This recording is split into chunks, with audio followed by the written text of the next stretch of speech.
Wild and fun ang description ni Direk Chad Vidanes sa pelikula ni Kim Chiu at Paolo Avellino. Kaya lalong na-excite ang mga fans ng dalawa dahil kung sa mga teleseryeng ginawa nila ay super wild na sila pagdating sa romansahan, ano pa kaya kapag pelikula na?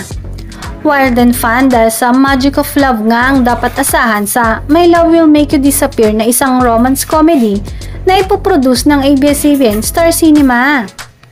Pre-pandemic pa yata yung huli tayong nagkaroon ng True Blue Rom-Com from Star Cinema.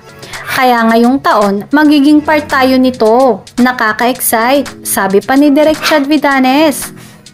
Top trending at labis na pinag-usapan nga ang espesyal na announcement ni Kim at Paolo tungkol sa unang pelikula nila. Dahil nadala na namin kayo sa TV, sa lahat ng tour, ngayon naman ay may malaking regalo kami ni Paolo sa inyo kasama ang Star Cinema. Ang My Love Will Make You Disappear nga, sabi pa ni Kim. Samantala, kakaibang Kim Pao nga ang dapat abangan ng manonood matapos silang magtambal at minahal ng publiko sa kanilang mga karakter sa kapamilya hit series na Linlang at What's Wrong with Secretary Kim.